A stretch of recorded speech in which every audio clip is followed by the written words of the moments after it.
Good morning, good morning. My name's Chris. I'm one of the pastors here at Horizon Church, and it's great to have each of you with us today, and we're just overjoyed.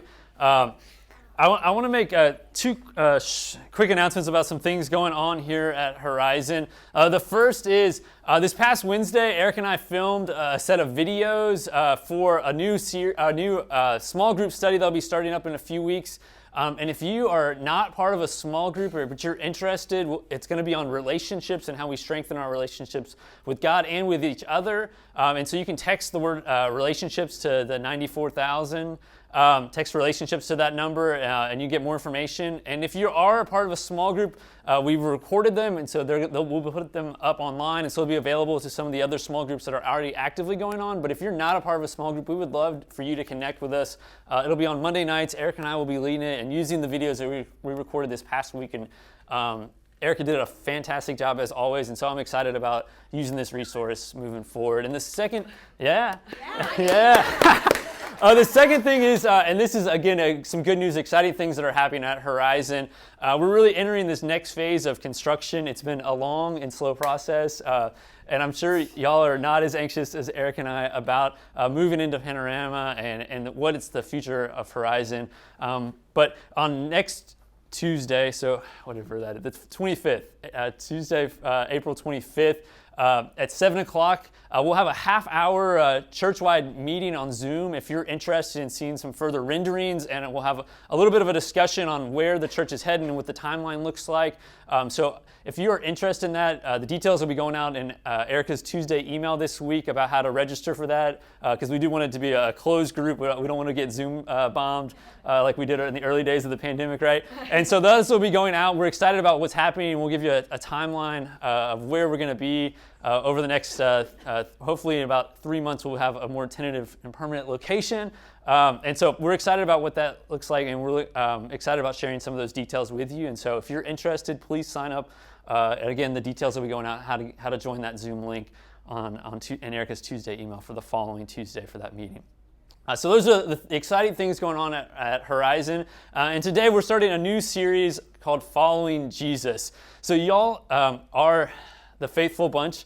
Last week we saw the real breadth of ministry, when the breadth of Horizon's ministry looks like. And churches across the country are also feeling this. It's always a hard day, the Sunday after Easter for pastors, because you get so much excitement and energy seeing so many people you either haven't seen ever before in your life, or you haven't seen in a really long time, maybe since Christmas. But today we get back to the depth of what ministry looks like. So for y'all that have showed up today, I know that you woke up this morning and decided to come to Horizon, come to be a part of worshiping God today because you wanted to grow in your faith. Like, you didn't show up today, the Sunday after Easter, being like, I want my faith to continue to be mediocre. Like, I want it to matter in my life, and I'm going to go to church the Sunday after Easter. And so thank you for that. And so we're jumping into this series because we believe that the Sunday after Easter, you've got to be like, so what, now what? Like, we've celebrated, we got the pretty clothes on last week, and we celebrated the empty tomb. But now, what does it mean to actually follow Jesus the next week? And so, for me, there was really no better place to start this series than reading a little bit from Matthew here when he calls the first disciples. As Jesus was walking beside the Sea of Galilee, he saw two brothers, Simon, called Peter, and his brother Andrew. They were casting a net into the lake, for they were fishermen. "Come, follow me," Jesus said, "and I will send you out to fish for people." And so we get this story of what it first looks like for those first disciples to drop everything and follow. And it reminded me of the first time I met Erica. Oh, so she introduced herself as, we had a mutual friend that accidentally introduced us, I could say. He never planned for us to, like, oh, you need to be my friend. We just happened to be at the same place at the same time. And Erica grabbed me by the hand and said, "I hear you're Zach's best friend from Tampa, and I happen to be Zach's best friend from Chapel Hill, so I think we should talk." And you should not be surprised that Erica was that forward if you've ever spent any time with her.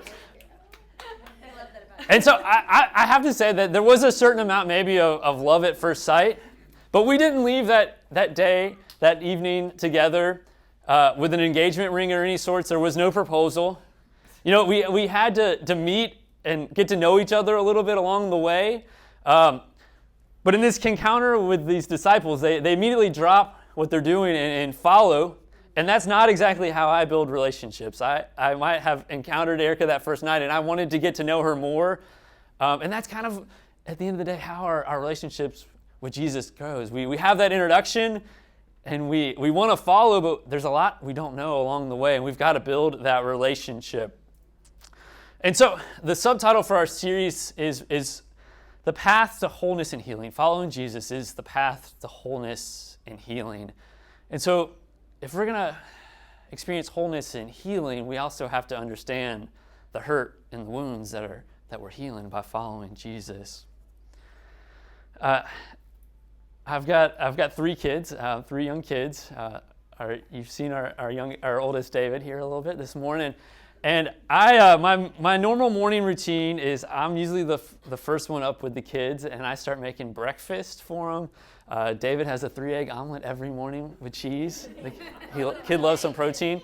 And then our routine after that is I start packing lunches, and once they finish breakfast, I send them on their way to go start getting dressed for school. And sometimes if I've already planned ahead a little bit, I might have laid out like what they're supposed to wear to school that day.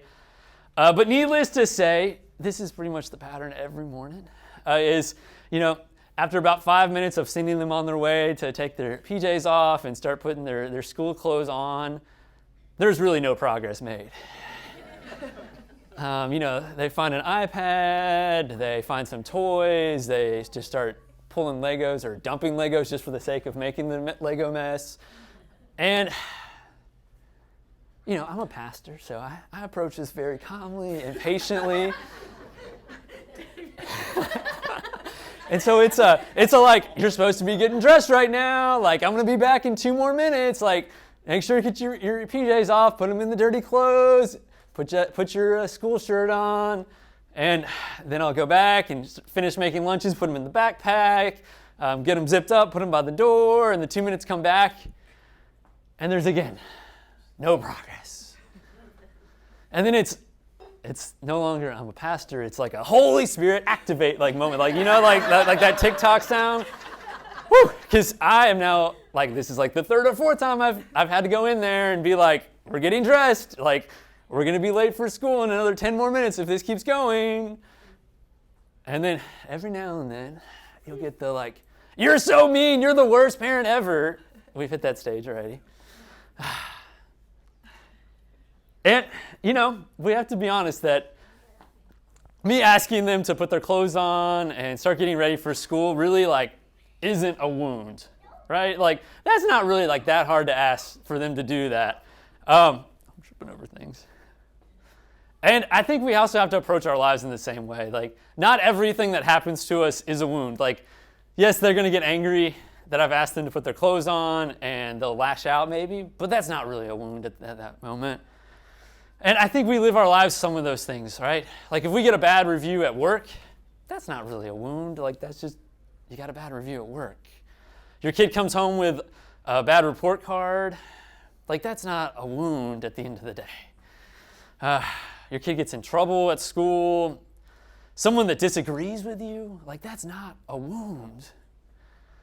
You don't get the trophy at the end of the season. That's not a wound. And see, I think more often than not right now, we search for the things that we want to find. We want to find wounds. We want to find hurts often in our lives. And I found that when I search for the good, when I seek out to serve and bless people, that's what I'm actually going to find. When I find goodness, when I seek out goodness, I will find goodness in my life. And so we're going to spend most of our time today in 2 Corinthians. I've got a lot of Post-it notes. I'm taking a page out of Erica's book. So we're going to be in 2 Corinthians mostly. We'll actually be kind of working our way from the front or the back to the front in 2 Corinthians. So here in chapter 12, it says, actually, I'll just read it from here. That's why I take pleasure in my weakness and in the insults, hardships, persecutions, and troubles that I suffer for Christ. For when I am weak, then I am strong. Not everything in our lives is a wound, because even in our weaknesses, even in those those painful moments at times, God is doing something that makes us actually strong, that God is glorified in those moments. The second thing for today is that wounds are part of the journey. Wounds are part of the journey. And I will start here for this second point, is this is not something you can really say in the midst of the wound, when the wound is still open. If you have a wound, if you've called Eric and I to the hospital, to a moment of grief, of pain, like this is not something we're probably going to tell you at your bedside. It's like, oh, it's just part of life, right? Like that can be harsh. And we live this out sometimes as Christians in ways that when someone's gone, had a tragic event in their life, they've lost a loved one. You may have heard this, is someone will come up and say, it was just part of God's plan. And that's not part of God's plan. And we won't say that in the moment, but when we have some perspective to look back, we're able then to see that wounds are part of the journey themselves. And the church hasn't always been good at this. We often, as followers of Jesus, even create an atmosphere that, if you follow Jesus, if you do good things will happen to you. Life will get easier. We create this kind of fantasy in our world of sorts that following Jesus makes life easier. But the truth is, it's not in the Bible. Following Jesus doesn't make your life easier in the ways that we think it does. Hurts and wounds and trials are still going to come your way. And so Paul in chapter 4 of 2 Corinthians here writes this: "We are hard pressed on every side, but not crushed, perplexed, but not in despair, persecuted, but not abandoned, struck down, but not destroyed." And so Paul is writing these words as someone that's been kidnapped, someone that's been interrogated, someone that's been tortured, someone that's been shipwrecked, someone that's been accused. He's writing that he's struck down but not destroyed. And what has Paul been doing? He's been faithfully following Jesus. He's been telling people about Jesus. And this is what his life gets him. He's been faithfully following Jesus. And he's got trials, he's got wounds, he's got hurts. It doesn't get any easier when he starts following Jesus for Paul. Hurts, wounds, trials are going to come even when we've been faithfully following Jesus. There's no way to avoid that. And our third point for today is scars can become beautiful. Scars can become beautiful. So what is a scar? It's a wound that's been healed. It's a wound that's been healed. It's proof that we've survived. A scar is a story that we can tell. A scar is overcoming a hardship. It's a reminder of where we've been. It's a reminder that we have a deep need for God in our life. It's a story about, in spite of our scars, this is where I am today. Scars can become beautiful. This is how Paul opens up 2 Corinthians here in chapter 1. "Praise be to the God and Father of our Lord Jesus Christ, the Father of compassion and the God of all comfort, who comforts us in all our troubles, so that we can comfort those in any trouble with the comfort we ourselves receive from God. For just as we share abundantly in the sufferings of Christ, so we also, our comforts abound through Christ." Scars can become beautiful. Not only do we share in the sufferings of Christ in our wounds, but we share in those wounds becoming part of comforting others. That we are dragging other people to know the joy and the goodness, to tell them about what God has done in our lives because of our wounds, because of our scars. I'm reminded right now of someone that's not with us today because they are doing that very work right now. Shannon Lynn was a friend of mine from high school. We actually had been a part of youth group together. In some ways, I feel like I was the one that was dragging him to church because someone had dragged me to church before that. And Shannon had a long journey, and in just the last few years has been baptized and has devoted his life to Christ. And at the day of his baptism, the pastor didn't really know him that well, but the story that the pastor picked right before baptizing him was the story of the lost sheep. The shepherd had 100 sheep, and one was missing, and there were still 99 that he had. And this shepherd was a way better shepherd than I would have ever been, because I would have counted 99 and said, well, that's just a tax write-off, right? And I just kept moving on with my 99. But that shepherd went looking for that one that was missing. And the pastor read this story right before baptizing Shannon. And it was in that moment that Shannon realized the life that he was living, the motorcycle club that he was a part of was actually called The One, because they were the 1% of motorcycle clubs that didn't do everything law-abiding. He was the one, and God was pulling him, was looking for him, had searched for him, and he was now claiming his name in the waters of baptism. That his scars, his stories, his hurts could be used to comfort others. And that's what Shannon's doing right now. He's on a spiritual retreat this weekend, and he was so excited about leading other people to tell them about Jesus. He was spending the weekend in the chapel to pray with people, to tell them, to be able to be that support, to be that comfort when they wanted to change direction in their life. Our scars can be used to be comforts for others when we tell about what God has done and where we've been and how God has led us beyond that. So I want to close today reading a little bit from John chapter 5.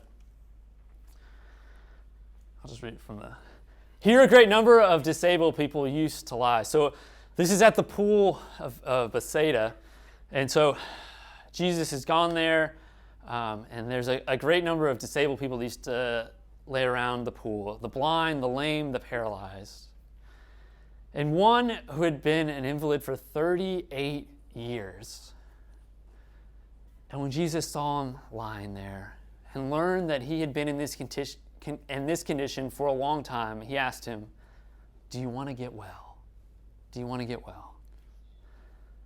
"Sir," the invalid replied, "I have no one to help me into the pool when the water is stirred. While I'm trying to get in, someone else goes down ahead of me." Church, someone's been sitting there for 38 years, and no one had helped him get down to the waters. For 38 years, he'd been sitting there. He thought that would be the next 38 years of his life. He never imagined anything different. And no one had ever thought of helping him down, and he sat there for 38 years. And Jesus said to him, "Get up, pick up your mat, and walk." And at once the man was cured. He picked up his mat and walked. He picked up his mat and walked. For 38 years, he never imagined his life being any different. People walked past him each day for 38 years. And Jesus comes up to him and asks him, "Do you want to get well? Do you want to get well?" He had sat by the waters. These waters, it says, were stirred up. This was like a spring that they believed had therapeutic qualities. And he wanted to get in the waters and get well. For 38 years, he never imagined life being any different because people walked past him each day. I can only hope that he used those wounds of 38 years to heal other people because he wanted to get well. That's what Jesus asked him, and he got up. So today, do you want to get well? As we follow Jesus in this post-Easter world today, do you want to get well? Let us pray.